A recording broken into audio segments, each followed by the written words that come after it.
Hello, good morning. সকলকে স্বাগত জানিয়ে শুরু করছি আরেকটি ভ্লগ। তো সবাই কেমন আছেন? নিশ্চয়ই খুব ভালো আছেন। আমিও বেশ ভালো আছি।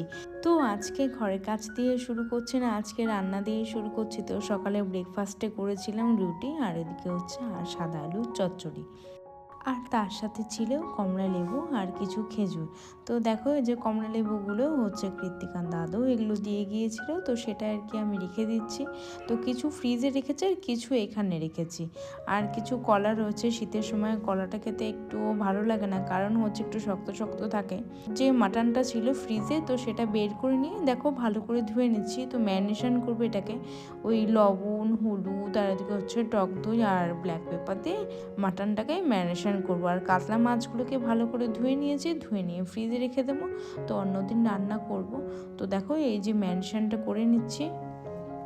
আমার মনে হয় যে ম্যারিনেশনের ক্ষেত্রে বা ভর্তার ক্ষেত্রে যদি একটু হাতে মাখিয়ে মাছ বা মাংস যদি হাতে মাখিয়ে করা যায়, তো খুব সুন্দর হয়, মানে খেতেও খুব টেস্টি হয়। মাংসটাকে আমি ঢাকা দিয়ে কিছুক্ষণের জন্য রেস্টে রেখে দেবো। আর এখানে হচ্ছে পেঁয়াজ, রসুন, ধনে, জিরে সব আর কি আমি জল দিয়ে ভিজিয়ে রেখে তারপর পেস্ট করব। তো এখানে লঙ্কাও দিয়ে দিয়েছি, শুকনো লঙ্কা দিয়ে দিয়েছি। তো চলো কিচেনটাকে একটু ক্লিন করে নিই। আর আমার রান্নাঘরের স্পেস এত ছোট, মানে এখানে খুবই সমস্যা হয়, তো খুবই ছোট স্পেস। তো দেখো কড়া চাপিয়ে দিয়েছি, দিয়ে এখানে মশলাও আমার কষানো হয়ে গিয়েছে, মাটনটাকে দিয়ে দিলাম। ওই তারপরে আমি প্রেসার কুকারে দিয়ে দেবো আর কি সেদ্ধ হওয়ার জন্য। তো আমি অনেক ট্রাই করেছি কড়াইতে করার জন্য, কড়াইতে না মোটেই বন্ধুরা সেদ্ধ হতে চায় না। আর প্রেসার কুকারে ধিমি আছে, যদি আমি অনেকগুলো সিটি দিই, মানে 8টা কি 10টা, তাহলে অনায়াসে সেটা সেদ্ধ হয়ে যায়।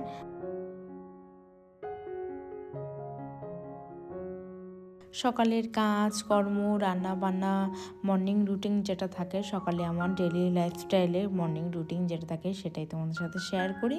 ভালো লাগলে প্লিজ লাইক করে সাবস্ক্রাইব করে দিও তোমরা। আর যদি ভিডিওটা এই পর্যন্ত যদি কারো ভালো লেগে থাকে তাহলে প্লিজ লাইক করে সাবস্ক্রাইব করে দিও। আর দেখো পরের দিন সকালে আমি দুদিনের ভ্লগ আমি তোমাদের সাথে শেয়ার করছি। পরের দিন সকালে চলে এসেছিলাম, এখানে হচ্ছে বাঁধাকপির তরকারি করব, মাছের মাথা দিয়ে ঘন্ট করব, আমি মাছের ঝোল করব সবজি দিয়ে। তো বাঁধাকপিটাকে কেটে নিয়েছিলাম, নিয়ে আমি বাঁধাকপিটাকে আমি সেদ্ধ বসিয়ে দিয়েছি। আর বাঁধাকপির জন্য কিছু আলু আমি কেটে নিচ্ছি, আর তার মধ্যে দেবো একটু মটরশুঁটি। তোমরা জানো যে কী কী মশলা দিতে হয়, তবুও আমি তোমাদেরকে বলি, তোমরা যেন বলো না যে আমি তোমাদেরকে রান্না শেখাচ্ছি বা তেমন কিছু নয়।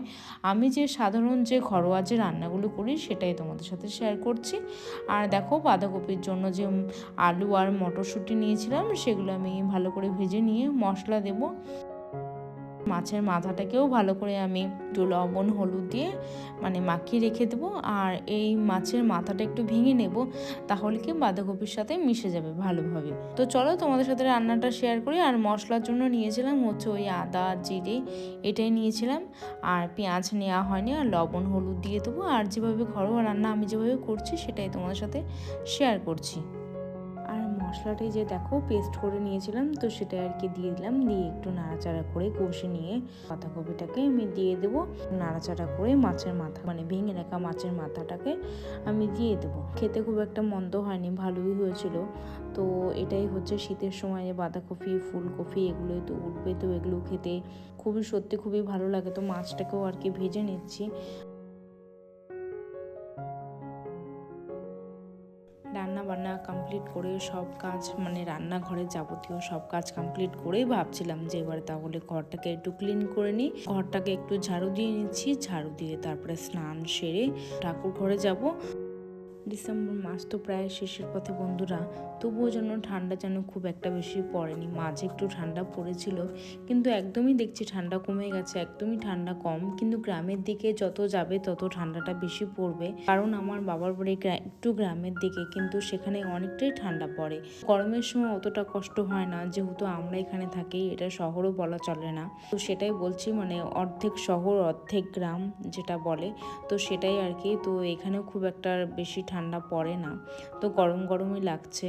তো এটাই আর কি। ঘরটাকে দেখো তোমাদের সাথে কথা বলতে বলতে আমি ক্লিন হয়ে গেল। এবার হচ্ছে স্নান সেরে ঠাকুর ঘরে চলে এসছে। দেখো শিব ঠাকুরকে একটু স্নান করাতে ওই একটু মধু দেবো জলের মধ্যে দিয়ে ঠাকুরকে একটু স্নান করিয়ে নেবো, কিন্তু বন্ধুরা ফুল একদমই পাইনি, তো গাছে একদমই ফুল নেই। জল মিষ্টি দিয়ে এমনি পুজো দিয়েছি। তো চলো ঠাকুর পুজোটা করে নিই। আর যদি ভিডিওটা যদি এই পর্যন্ত যদি কারো ভালো লেগে থাকে তাহলে প্লিজ লাইক করে সাবস্ক্রাইব করে দিও। তোমরা প্লিজ পাশে থেকো। ভিডিওর শুরুতে প্লিজ বন্ধুরা একটা লাইক করে দিও, আর তোমরা প্লিজ পাশে থেকো, ভিডিওটা স্কিপ করে দেখো না। দেখো মোটামুটি আমার পুজোটা অর্ধেক হয়ে গেছে আর অর্ধেক বাকি রয়েছে। তো বৃহস্পতিবার তো ঠাকুরকে একটু মুছিয়ে দিলাম, আর এদিকে একটু চন্দন দিয়ে দিচ্ছি। বৃহস্পতিবারে পুজোটা স্পেশাল হয়ে থাকে, কিন্তু আজ আর হলো না, যে ফুল টুল কিছুই পেলাম না, তো স্পেশাল আর হলো না।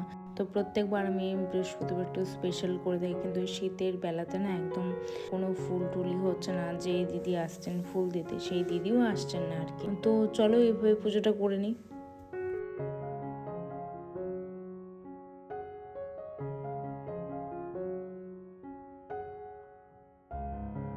বন্ধুরা যারা কমেন্ট করছো তাদেরকে অনেক অনেক ভালোবাসার, আমি সবার কমেন্টে রিপ্লাই করছি। আর সবাই খুব ভালো থাকবেন, সুস্থ থাকবেন। আজকের ব্লগটা এই পর্যন্তই। তো আবার দেখা হবে অন্য কোনো ব্লগে। সবাই ভালো থাকবেন, সুস্থ থাকবেন। প্লিজ তোমরা পাশে থেকো, আর লাইক করে সাবস্ক্রাইব করে পাশে থেকো। সবাইকে আমার তরফ থেকে অনেক ভালোবাসা, অনেক শুভেচ্ছা, অনেক অভিনন্দন। তোমরা সবাই এগিয়ে যাও। তো আজকের মতো এখানেই শেষ করলাম। তো টাটা, বাই বাই, ধন্যবাদ।